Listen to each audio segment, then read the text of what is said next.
Bismillahirrahmanirrahim. Assalamualaikum warahmatullahi wabarakatuh.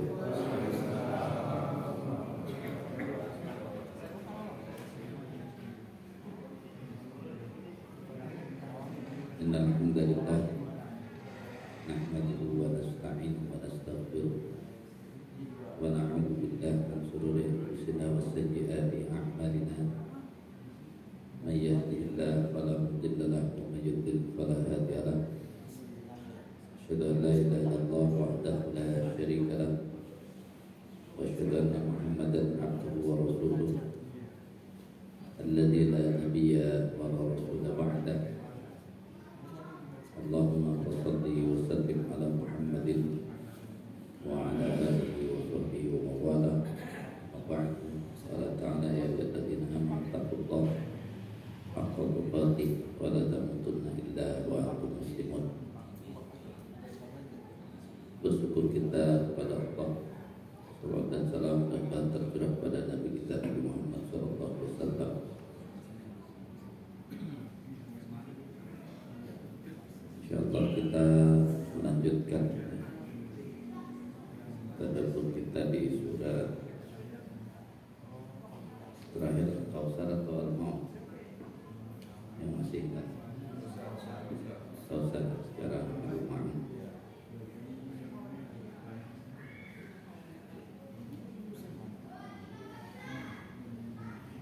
Kita baca terlebih dahulu. A'udzu billahi minasy syaithanir rajim.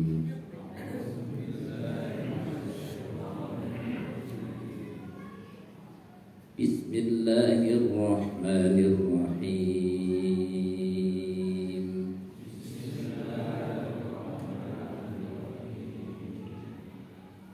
Ara'aita alladzi yukadzibu bid-din.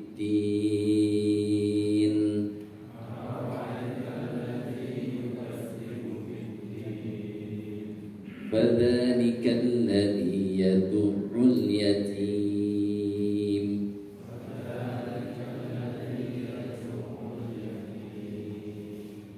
ولا يحض على طعام المسكين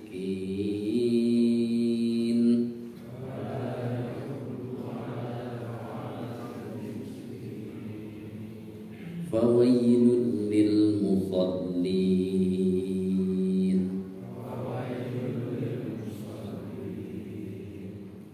الذين هم عن صلاتهم ساهون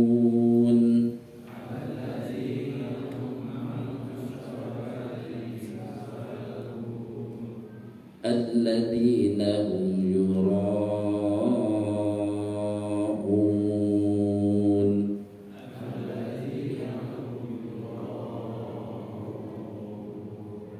ويمنعون الماعون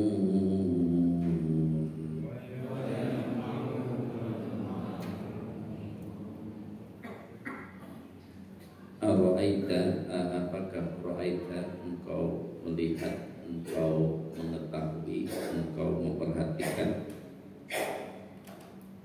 Ini pertanyaan ini menunjukkan bahwa kita disuruh tahu alladzi yang yukadzibu, dia mendustakan bi terhadap ad-din. Ad-din maknanya ada dua, ada ad-din adalah mendustakan agama, juga ad-din mendustakan hari pembalasan. Fadzalika, maka siapa itu, itulah alladzi yang yad'u, dia menghardik al-yatim. Kita bisa mengklasifikasi pada al-yatim yang mendustakan agama adalah kalau al-yatimnya nomor satu adalah Rasulullah sallallahu alaihi wasallam. Karena Rasulullah itu al-yatim. Kalau kita menghardik Rasulullah, ya kita langsung mendustakan agama. Tapi kita bisa mengambil pelajaran, ya kalau menghardik anak yatim biasa, ya kita bisa sebut dia mendustakan hari pembalasan. walaupun sama-sama mendustakan hari pembalasan ataupun mendustakan agama masuk neraka, ya, sama-sama berat. Yadu'u itu bukan orang yang membentak anak yatim. Menghardik di sini adalah tidak mengurus, tidak mendidik. Selama ini banyak orang salah, ya, bahwa seolah-olah kalau melihara anak yatim ya jangan dimarahi, karena dia mengartikan marah itu berarti menghardik. Ya, kacau. Karena anak yatim tetap sama dengan anak, boleh gak dimarahi? Boleh kalau marahnya untuk mendidik, melarangnya untuk mendidik. Karena tugas kita bukan tidak boleh marah dan tidak boleh apa, ya nggak boleh kasar nggak boleh, tapi tegas harus, karena pendidikan butuh ketegasan. Jadi kalau ada anak yatim nggak beres ya boleh dipukul, tapi pukul mendidik, bukan pukul dengan hawa nafsu, mendidik. Jadi ayat ini tidak melarang orang marahin anak yatim yang nggak benar. Jadi kalau yang nggak benar ya harus perlu dimarahi. Kalau marah itu untuk mendidik. Makna yadu'u itu adalah tadi ya, tidak memberikan pendidikan ataupun perawatan ataupun pemeliharaan yang baik.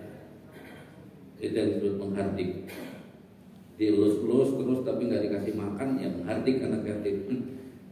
Ini kan gambaran utuh bahwa ini bukan sikap saja, tapi ya menghardik itu menyia-nyiakan, termasuk tidak menghormati. Makanya nanti di ayat-ayat lain itu kan tukrimunal yatim.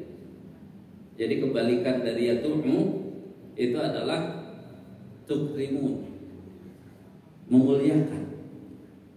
Jadi tugas kalau ada anak yatim itu dimuliakan pertama kali itu ya dengan tadi dididik dengan benar. Itu namanya memuliakan. Karena manusia ini kemuliaannya di dalam Al-Quran itu kan bukan dengan harta, bukan dengan kedudukan, bukan dengan yang lain. Kemuliaan orang di dalam Al-Quran yang jelas-jelas bisa mengangkat derajat itu adalah keimanan dan ilmu. Yarfa'illahu alladziina aamanu minkum walladziina utul ilma darajat. Jadi bukan harta yang mengangkat derajat itu, bukan. Jadi tetapi yang mengangkat derajat adalah keimanan dan keilmuan. Makanya jangan merasa saya sudah sukses mendidik anak yatim, sekarang menjadi orang kaya yang nyumbang juga anak yatim. Tapi pas kita lihat ternyata sholat enggak gitu ya, kelakuannya ya tidak menunjukkan akhlak-akhlak Islam, ya berarti enggak sukses mendidiknya. Karena pendidikan itu adalah menanamkan dua tadi, menanamkan keimanan dan ilmu. Ya, itu mendidik itu menanamkan keimanan dan ilmu. Orang ini disuruh ya mencintai dan mencari ilmu dengan benar. Wala dan tidak yahutu, dia menganjurkan ala untuk ta'an, memberi makan al-miskin. Kategori ya tidak menganjurkan memberi makan orang miskin yang bisa masuk mendustakan agama itu bagi siapa? Jadi kalau orang ini tetangganya miskin terus gak ngasih sesuatu kepada tetangganya, bisa disebut mendustakan agama, bisa disebut mendustakan hari kiamat atau hari pembalasan. Kalau sifatnya pribadi, maka dia apa? Mendustakan hari pembalasan. Jadi orang ini punya harta, terus mampu, tidak memperhatikan ya orang miskin, dia tidak mengeluarkan kemampuannya untuk membantu, maka dia disebut mendustakan hari pembalasan. Jangan langsung dibilang mendustakan agama, kurang besar kedustaannya. Tetapi kalau tetangga kaya ini ternyata menteri sosial, lah udah, kalau udah menteri sosial ya kemudian dia ya hartanya juga punya, bahkan dari kementeriannya ada, tetangganya ya, tadi miskin nggak bisa makan, nah udah dia mendustakan agama. Karena apa? Dia salah satu amanahnya adalah melaksanakan itu. Kalau amanah tidak dilaksanakan itu namanya mendustakan agama sudah. Bukan hanya dia tidak takut hari pembalasan, dia mendustakan agama dengan dia tidak menunaikan tugasnya. Jadi jangan dipukul rata, orang tidak ngasih makan tetangganya miskin berarti mendustakan agama atau mendustakan hari kiamat. Ya enggak, apalagi ya tetangganya sama-sama miskin, ya enggak bisa. Jadi kita kan kadang-kadang ya tidak jelas gitu pengertiannya, itu harus diperjelas siapa yang kategori ya mendustakan hari pembalasan. Ya orang tadi punya kemampuan, punya harta, tapi tidak menunaikan untuk membantu, ya kena. Kalau sama-sama miskin, ya nggak langsung dituduh kamu mendustakan agama, nggak bisa kan? Saya juga nggak punya. Jadi makanya Islam ini agama yang sangat jelas siapa yang akan diminta pertanggungjawaban, ya yang punya sesuatu untuk dipertanggungjawabkan. Apalagi tadi dia jabatan gitu ya. Ya kalau nggak menteri mungkin kerja di dinas sosial di Kota Bogor, kena. Karena apa? Itu dia termasuk yang memegang amanah tapi tidak menunaikan. Nah dia besar karena dia mendustakan agama kalau proses yang mendustakan seperti itu. Tetapi kalau orang umum ya paling tinggi mendustakan hari pembalasan saja, karena dia akan terkena hisabnya saja ya, tapi dia tidak terkena tanggung jawab langsung. Tetapi kalau yang dia ternyata ada hubungan dengan jabatan, yang ada hubungan dengan tadi, atau dia tetangganya ini wali kota, kena juga karena dia seorang pemimpin gitu ya. Jadi dinas sosial, wali kota atau siapa, dia akan kena. Termasuk ternyata tidak menganjurkan makan orang miskin, padahal di masjid dia juga bagian zakat, kena. Jatuhnya mendustakan agama, masa bagian zakat di masjid ada lagi duitnya, dia apa? Tidak menyalurkan, tadi kena dia mendustakan agama karena dia ada amanah. Jadi yang disebut dahsyat mendustakan agama itu adalah yang punya kewenangan dan ada itunya tidak tindakan itu parah. Tetapi kalau hanya orang biasa tapi punya kemampuan, pasti akan dimintai pertanggungjawaban. Sesama tetangga kalau lebih miskin ya nggak mungkin kena juga, lebih miskin dari yang kelaparan berarti dia nggak kena. Ini kan gambaran bahwa dalam mempelajari ketentuan agama itu jangan sepotong, karena kita makanya depannya ar-ra'aita, kamu harus benar-benar apa? Berpikir, benar-benar paham, jangan asal apa. Selama ini kan gitu, mentang-mentang dia ya mengurus anak yatim, keluar ayat ini. Ya orang-orang yang nggak mau ikut membantu anak yatim adalah orang-orang yang mendustakan agama. Yang diomongin itu orang miskin, kan nggak kena Pak, ya orang miskin ya. Gara-gara dia misalnya butuh sesuatu tidak menyumbang, ya nggak apa-apa orang miskin. Jadi orang-orang yang tidak menunaikan infak, sedekah, zakat itu nggak celaka kalau dia miskin. Makanya kan ada hal tadi mulai sekarang, segala sesuatu jangan mudah dalam agama memukul rata. Kita harus mau tahu apa yang ya akan dituntut dari sesuatu itu pasti ada kemampuannya. Jadi yang akan dimintai pertanggungjawaban itu karena dia ya, ada tapi tidak ditunaikan. Makanya nanti di ujung itu wa yamna'unal ma'un itu, karena apa? Dia harusnya bisa memberikan sesuatu yang bermanfaat tapi tidak dilaksanakan. Itu yang kena.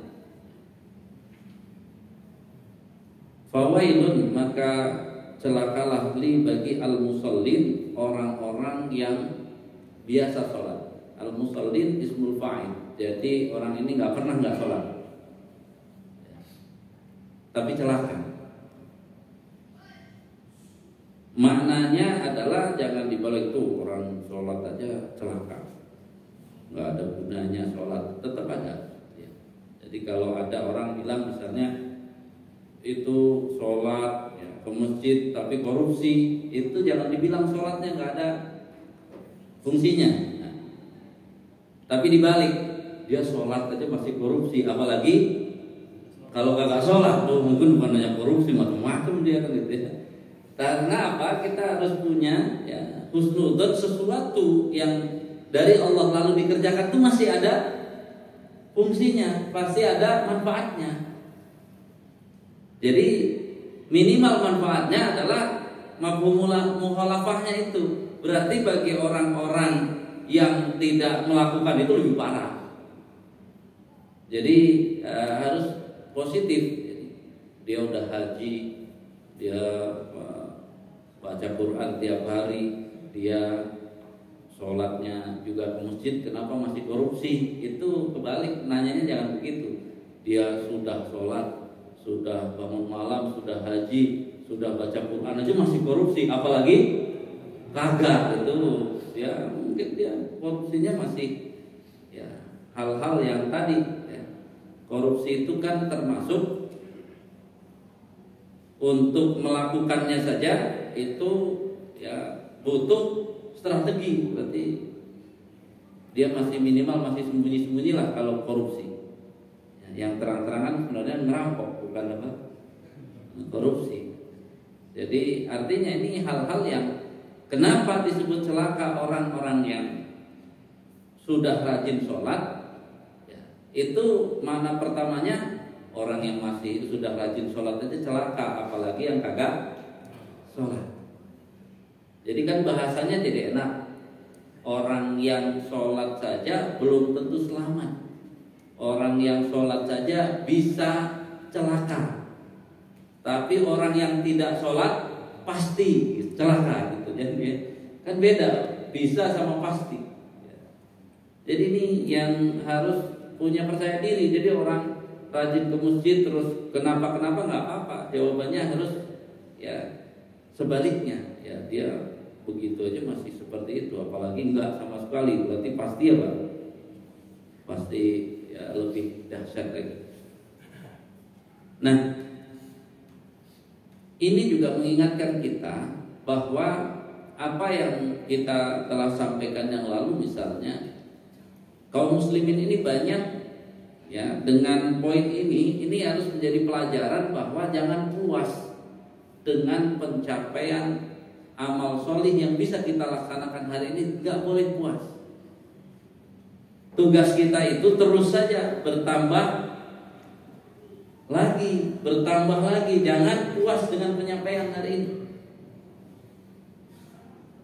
Banyak orang kalau misalnya dia harta cukup, dia setiap hari sudah infak sedekah, kemudian dia juga sudah rajin ke masjid, tiap hari sudah baca Quran, tiap hari sudah zikir, tiap hari bahkan dia bersolawat kepada Nabi, dengan tetangga baik, pergaulan baik.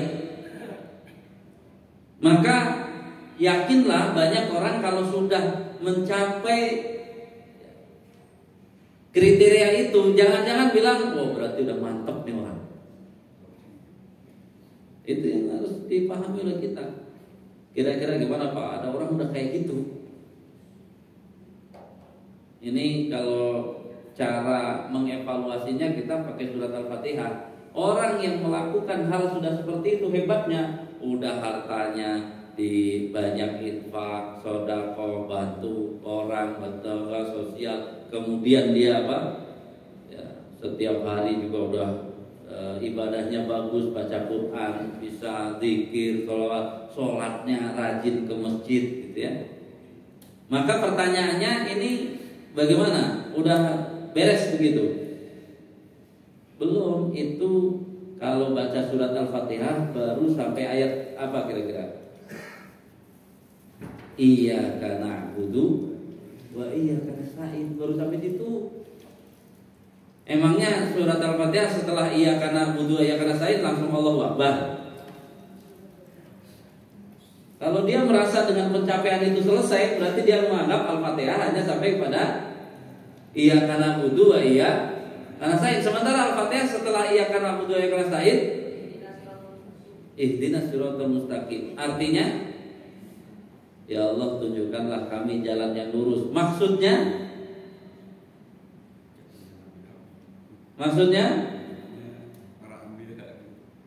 Maksudnya ngaji, minta petunjuk kepada Allah di ayat itu adalah hidayatul irsyad. Artinya apa? Menuntut ilmu. Kan kalau udah puas lah, saya udah puas lah. Akhirnya karena sudah puas, ya sudah. Walaupun ada pengajian, ya kan saya cuma mau ke masjid, cuma mau sholat, jadi pulang aja, nggak usah ngaji. Jadi dia belum nyampe ihdinas siratal mustaqim, Pak. Ihdinas siratal mustaqim, siapkan waktu untuk belajar.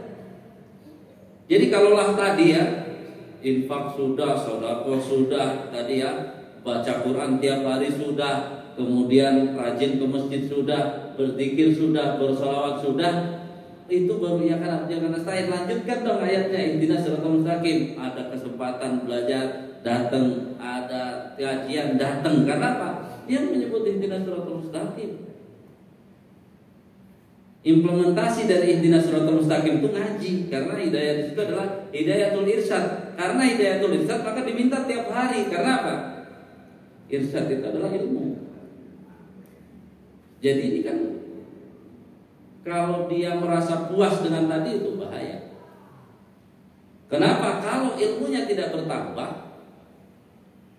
maka yang muncul kira-kira apa? Kalau dia ilmunya tidak diasah ditambah, bangga. Kalau udah bangga lah. Ada, saya percaya dengan Ustadz ini karena dia yang menyampaikan, dia membaca kisah gitu ya, dai yang hafal Quran. Makanya kita kan merasa kalau orang anak kita hafal Quran udah selesai, belum sama sekali. Jadi ini dai hafal Quran, kemudian ya tadi ngisi kajian di mana-mana, kemudian kalau Islam seperti apa dia nomor satu membela, tapi ujungnya menjadi ateis. Gimana ceritanya? Maka disyarah oleh ya yang menulis itu, dia teliti ternyata membanggakan diri. Tuh kacau makanya. Bahayanya tidak ya belajar lagi, tidak ngaji lagi, itu akan merasa apa? Cukup dan mengembangkan diri. Oh, hati-hati bisa jatuh. Jadi nggak boleh. Makanya dalam melaksanakan amal itu niat itu kan cuma satu aja niat itu. Apalagi kalau niatnya itu untuk dan dituju, itu cuma boleh satu. Ya kan kalau kita pakai kriteria besar, nikmat itu paling cuma 3 kategori. Ya, niat untuk dunia itu langsung tertolak. Kemudian niat untuk Allah itu diterima. Sekarang kemungkinan ketiga, kalau digabung niat untuk Allah dan dunia, niat untuk Allah dan dunia diterima atau ditolak? Ditolak. Dunia itu nggak perlu dituju, dunia nggak perlu diniatkan.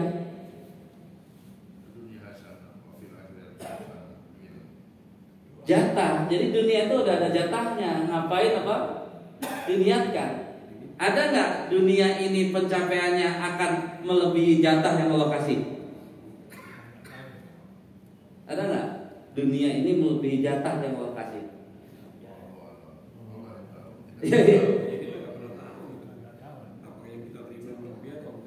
Iya, artinya di poin ini makanya dunia itu nggak boleh masuk ke niat, nggak boleh.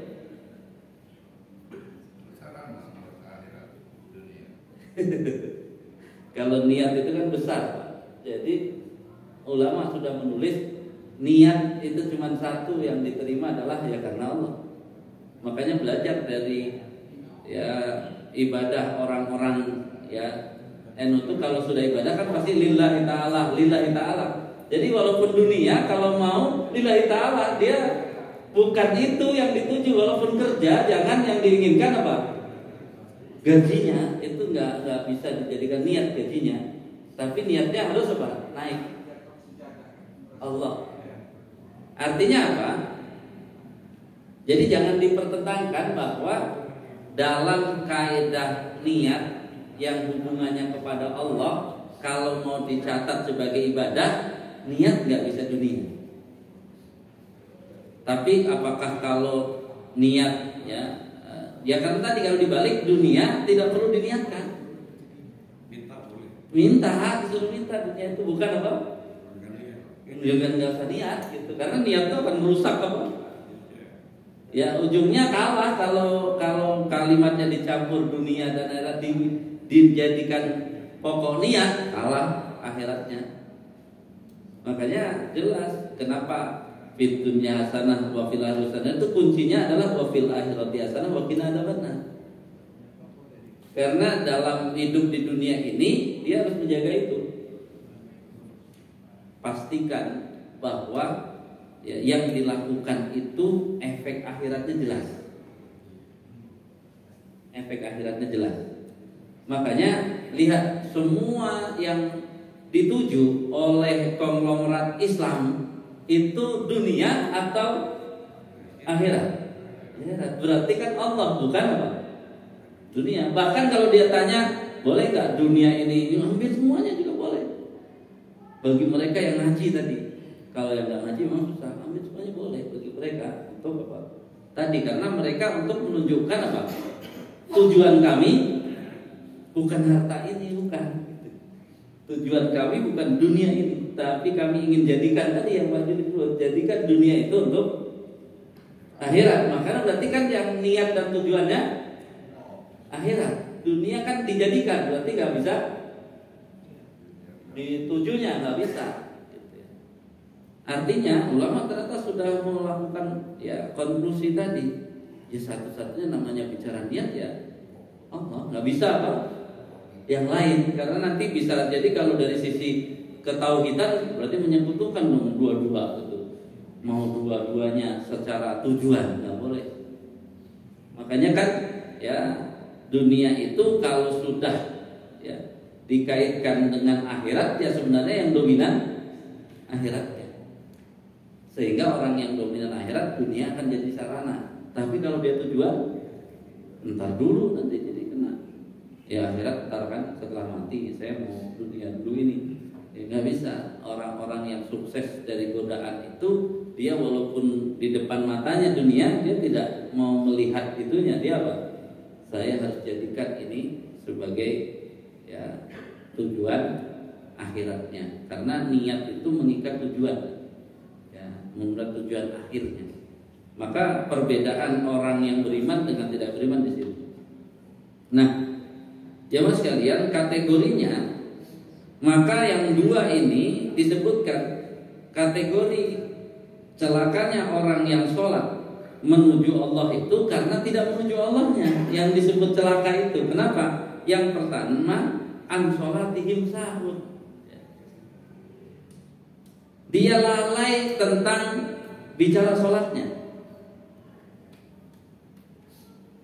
Proses kaum muslimin belajar sholat itu kalau kita mau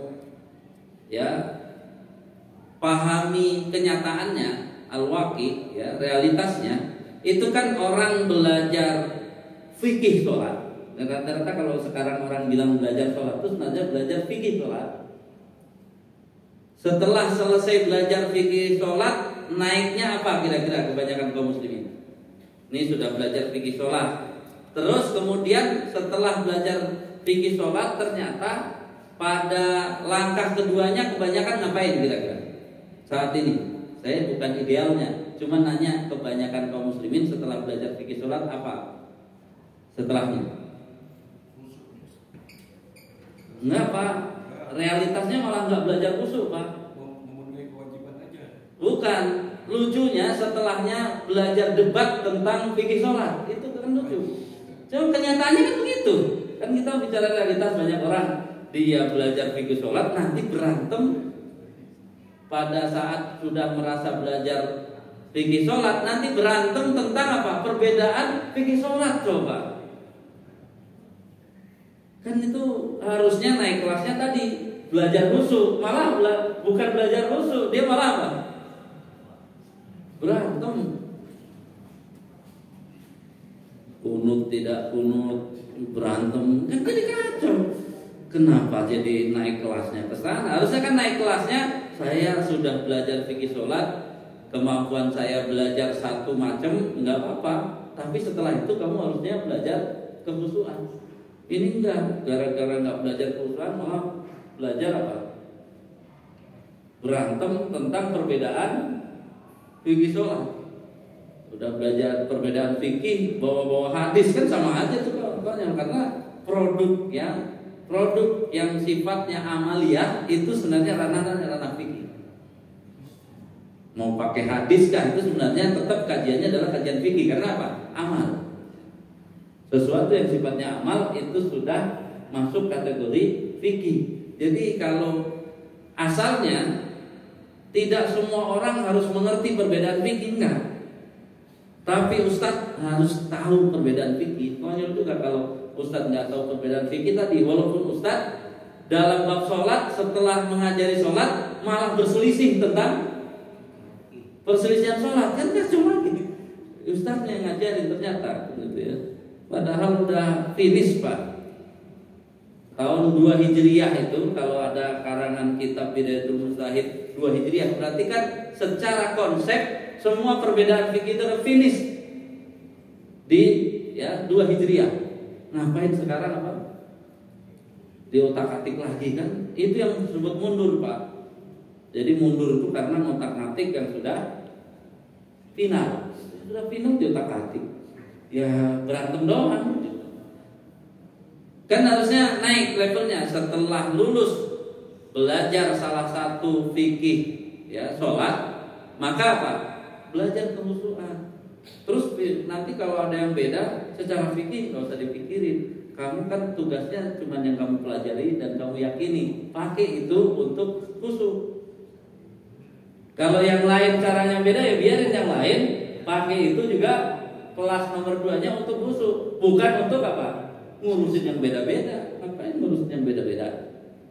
Apalagi perbedaannya sudah jelas, ketentuannya sudah jelas.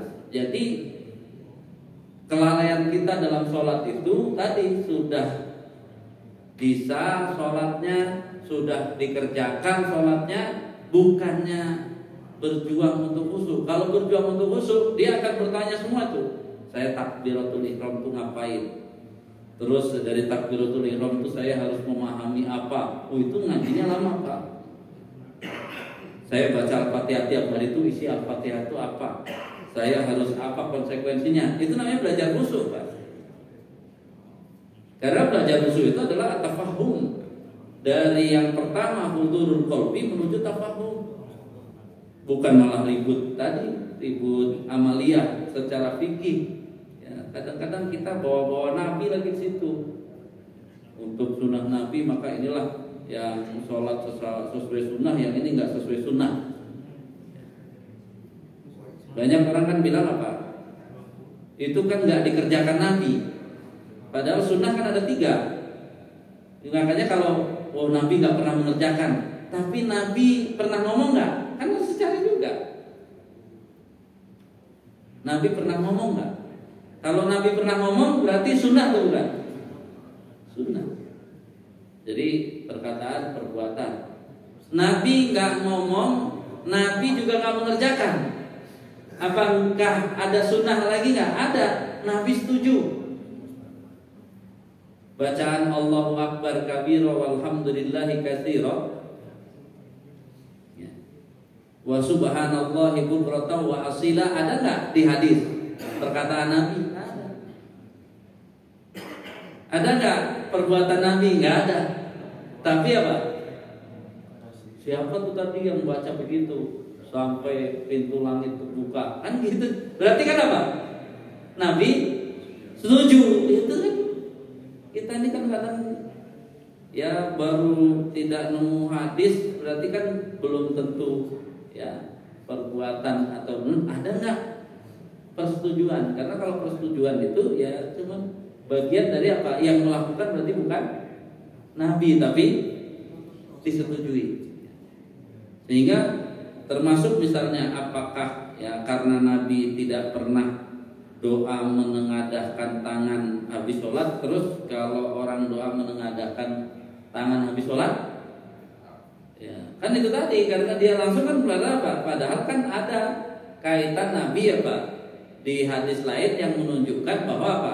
Doa boleh mengangkat tangan. Jadi kan kita ini kadang-kadang apa?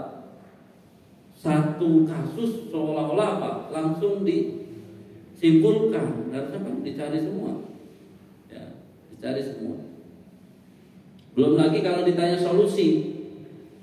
Jangan kalau kita nggak ngerti idealnya nanti nggak semuanya. Kan dia harus cari solusi. Kenapa Nabi tidak kelihatan berdoa menengadahkan tangan sehabis sholat fardu? Kenapa kira-kira? Kan kita kan kadang-kadang nggak mau cari solusinya. Karena Nabi sudah banyak meminta kepada Allah di dalam sholatnya.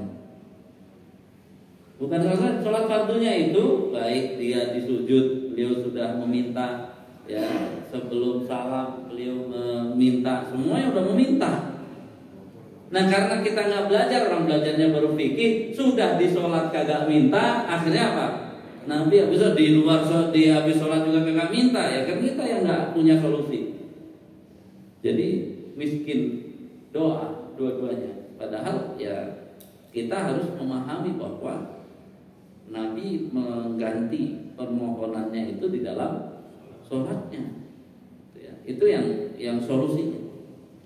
Sehingga apa? Ya kita jangan benar ini orangnya sholat aja baru belajar fikihnya, terus apa? Enggak dia doa di luar sholat kita kasih cegah tadi, akhirnya apa? Di dalam sholat kagak minta, di luar juga kagak, sehingga dia tidak bisa mengamalkan apa?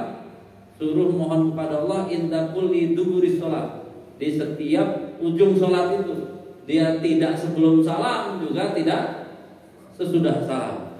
Jadi ya ilmu tadi kita harus naik terus ya ilmunya.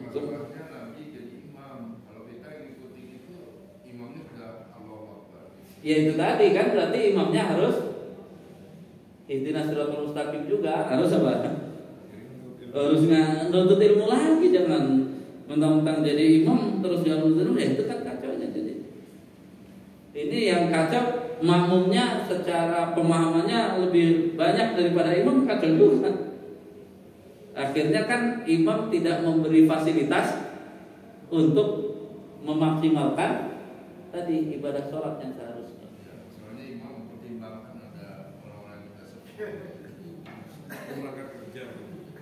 Mau sesudah sepuh berangkat kerja dan sebagainya itu pertanyaannya paling berapa menit sih? Itu kan yang harus diperhitungkan. Jadi bukan masalah apa, apakah kalau dia nanti berdoa jadi lama banget, enggak juga.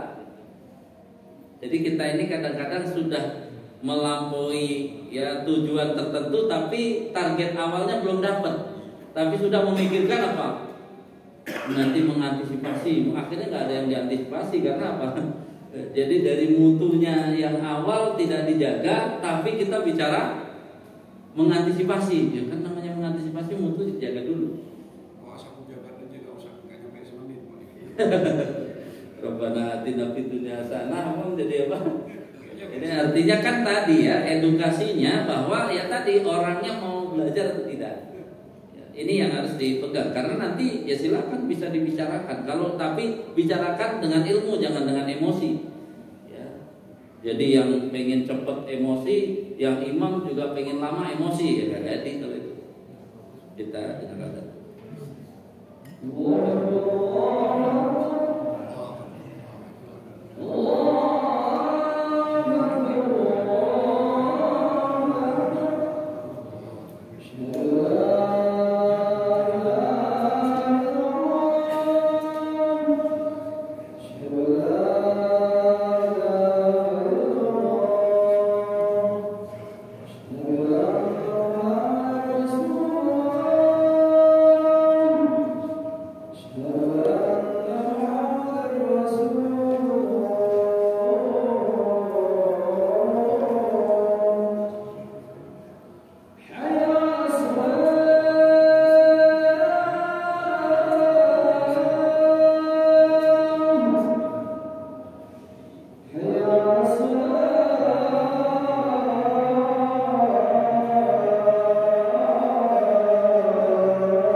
Jemaah sekalian rahimakumullah, salah satu yang masuk kategori berbahaya bagi orang-orang yang sudah rajin sholat adalah riya. Dan ulama sudah menjelaskan namanya riya itu dua kategori. Bahwa dia tidak mau kelihatan padahal amalnya kelihatan, itu riya. Kenapa nggak ke masjid? Saya takut dibilang orang solih. Itu riya itu Pak. Dia padahal kagak ke masjid tapi riya. Karena apa? Dia sesuatu yang harusnya kelihatan pengen apa? Nggak kelihatan. Itu jangan dibilang hebat, itu namanya riya. Saya nggak mau di sop pertama, takut riya. Itu sebenarnya ya biasa aja, karena memang itu sesuatu yang bisa kita lakukan. Jadi untuk menghindari riya itu sesuatu yang kelihatan ya biar aja kelihatan, sesuatu yang tersembunyi jangan diperlihat-lihatkan.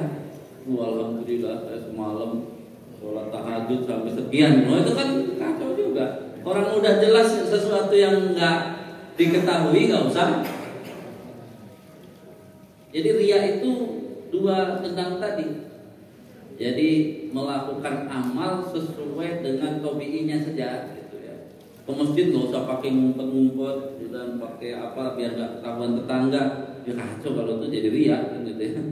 Jadi kalau amalan yang kelihatan aja, biasa aja, gitu ya. Itu artinya selama ini kan kadang-kadang kalau kajiannya tidak pas seolah-olah ya hebat semua karena menjaga itu, padahal tidak.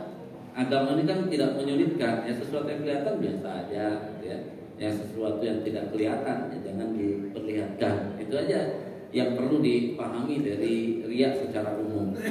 Nah, jamaah sekalian, di ujung wa yamna'unal ma'mun ini sebenarnya kalau kaitkan dengan surat Al-Kautsar ini kan penjelasan tentang fasholli li rabbika wanhar. Jadi perluasan dari sholat itu tadi, syukur dengan sholat itu poinnya ternyata orang sholat itu kalau tidak benar dia juga berbahaya sholatnya.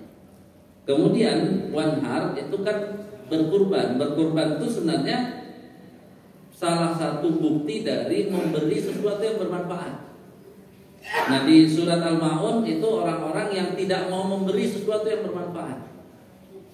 Jadi segala sesuatu di dunia ini kata kuncinya ada pada mari kita berjuang, karena Allah itu salah satu cara mendeteksinya apa? Ya dapat pahala. Itu karena Allah itu bisa dapat pahala. Contoh misalnya kita masuk di tanggal 27 kan pemilu. Pemilu itu tugas kita kan cuma satu aja. Pastikan Bapak milih dan dapat pahala. Itu aja satu. Nggak usah mikir yang lain. Jadi memilih dapat pahala. Karena apa? Kalau memilih dapat pahala dia mulai cari tahu gimana saya memilih dapat pahala. Ya pilih yang cari saja menurut kamu agamanya paling bagus, selesai. Jadi memilih bukan untuk menang, memilih bukan untuk kalah. Sebenarnya bagi orang beriman itu memilih untuk dapat pahala. Wah nanti kalau sudah dipilih khianat, nanti ikut dosa. Enggak, kalau kita sudah memilih, dia kan namanya juga khianat. Khianat itu salah dia, bukan salah yang milih. Gitu. Kita tetap dapat pahala, dia dapat dosa. Tapi kenapa milih dia? Karena amplopnya lebih tebal daripada yang ini. Nah kalau pilihnya karena amplop, kalau orangnya khianat kita kena. Karena apa? Kita kan nggak pakai agama, kita nggak pakai pahala, kita nggak menghitung. Kenapa saya pilih dia? Kan harus dihitung secara tadi sisi agama. Itu cara orang beriman. Saya nggak mau milih, sama saja. Nggak bisa Pak. Kalau ada orang bilang sama aja, kalau sistemnya begini, milih nggak milih sama aja, itu bohong. Karena secara nyata kalau kita bisa memilih pemimpin yang lebih bagus, ternyata daerahnya lebih maju daripada apa? Memilih pemimpin yang jelek, gitu. Kan masa tinggal diteliti saja ya Pak Yuli, kan secara realitas kalau pemimpinnya bagus, ternyata apa? Kehidupan masyarakatnya lebih baik. Pemimpin yang buruk kurang. Masa kayak gitu dibilang sama saja? Kan kalau bilang sama aja bohong dia. sama aja. Ya nggak sama. Kan udah tahu di Indonesia tuh kalau ada pemimpin yang bagus, rakyatnya apa? Dapat manfaat, dapat itu. Berarti jangan bilang sama aja. Kadang-kadang orang nih katanya ilmiah tapi jadi nggak ilmiah, Pak. Bilang apa? Ya milih nggak milih sama aja gitu ya. Kenapa? Ini dua orang buruk semua, ngapain saya milih? Ya kan sampai ulama mengatakan al-aqil, ya, cerdas, orang cerdas itu kata ulama bukan yang ayya'rifal ya khaira wa syarra, bukan dia mengetahui mana yang baik, mana yang buruk, bukan.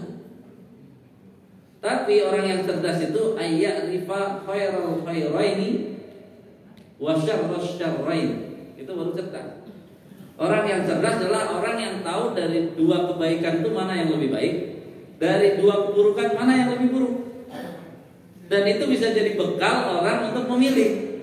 Kalau ternyata yang dipilih orang baik semua, tugasnya cari yang paling baik dari orang baik itu. Tugas kita. Berarti kan bisa. Jadi jangan dibilang nggak bisa. Jangan Islam itu dipakai untuk tidak memberi solusi. Udahlah, kita orang Muslim nggak usah milih semua. Ya kalau nggak milih semua, kira-kira yang jadi yang lebih buruk atau yang lebih bagus? Kalau orang baik nggak milih semua, yang akan jadi yang buruk atau yang bagus? Yang buruk, karena dia kalau pilih kan pasti pilih yang baik. Gara-gara dia nggak pilih yang baik kan berarti apa? Yang buruk. Berarti dia nggak mikir kalau dia nggak milih berarti mendukung yang buruk. Nah, karena jadi yang buruk gitu. Ya walaupun kalau dengan pilih kota kosong terus akhirnya digagalkan kan nggak ada. Walaupun kota kosong dia tetap ditetapkan, celaka kita. Karena dalam Islam solusinya kalau dua buruk saja disuruh apa?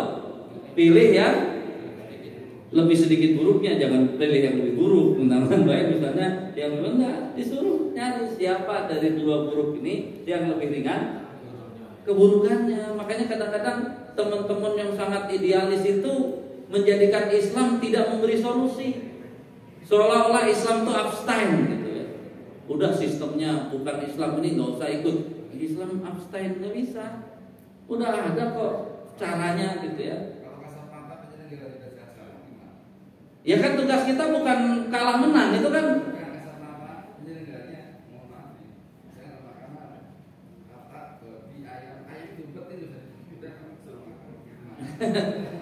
Itu nggak segitu juga kan, itu bukan.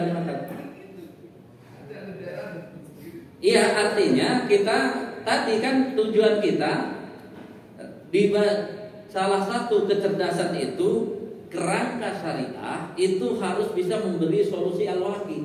Walaupun al-waqinya buruk, ya walaupun tadi ya yang mana yang lebih ringan dari dua penjahat itu, cuma itu saja kita mendapat pahala. Jadi kita jangan menganggap bahwa dengan itu berarti akan terjadi sesuatu yang bagus, ya enggak. Tapi kita kan ingin dapat pahala ya. Karena tadi ketika kita tidak tidak melakukan, pasti yang ya antara babi yang jahat sama babi jahat banget, ya kita pilih babi yang jahat doang gitu. Jadi kalau kodok ya pilih kodok lah gitu. Artinya kan apa? Itulah Islam itu. Jadi tugas kita itu bukan menciptakan yang ideal, nggak ada di hadapan Allah kita menciptakan yang ideal. Kita cuma disuruh itu ada kasus kamu mau cari pahala, mau. Jadi ini caranya. Kamu kalau pilihannya buruk, pilih yang lebih ringan keburukannya. Kalau pilihannya baik, ya pilih yang lebih baik. Hanya itu doang, dapat pahala. Kita terlalu apa? Ya tadi orang tadi pengen ideal semua, tapi nggak ada yang dikerjakan akhirnya, kan konyol namanya. Padahal tuntutan dari Allah itu kan bukan disuruh mengerjakan yang ideal, tapi kata Allah apa? La yukallifullahu nafsan illa usaha. Ya Allah kasih usaha segitu, gunakan usaha itu, berpahala kita. Oh karena saya nggak ideal, saya nggak ikut. Berarti sejak kapan Allah menyuruh kita ya melakukan yang ideal? Nggak ada. Itu melakukan ideal kalau di depan mata ideal, ya udah lakukan yang itu. Kalau nggak ideal, gunakan ukuran nggak ideal. Kan Islam sudah punya Saat ideal pakai yang ideal, saat nggak ideal ada cara. Itulah kecerdasan gitu ya. Itulah kecerdasan. Jadi sebenarnya kalau dibalik Pak, orang tadi baik semuanya menghindari pertempuran itu makanya kalau dari sisi kenapa Bapak nggak ikut bertempur? Ya karena saya takut kena ini, kena itu dan sebagainya. Itu dari satu sisi. Tapi kalau dari sisi pertanggungjawaban, Bapak sebenarnya menghindari atau lari dari tanggung jawab. Kalau Bapak awam nggak tahu apa-apa mungkin bisa menjadi, tapi Bapak ini hebat. Bapak bisa menganalisa, Bapak bisa tadi, Bapak apa namanya lari dari tanggung jawab. Ya. Jadi sama dengan tidak ikut itu kan kayak uzlah. Uzlah itu kan apa? Ya kan berarti kita kalau orang yang mampu ya di hadapan Allah dijadikan kayak Nabi Yunus, harusnya masukin semua itu yang kabur, yang lari dari tanggung jawab, masukkan perut apa? Perut ikan paus dia, karena kamu sebenarnya bukan menghindar, kamu itu lari dari tanggung jawab. Ya kan tadi bisa kamu cari, ya sudah kalau nggak buruk semuanya, udah ada cari yang keburukannya lebih sedikit kan cuma dapat pahala. Jangan berharap nanti kalau pilih dia enggak itu mah tambah ngaco.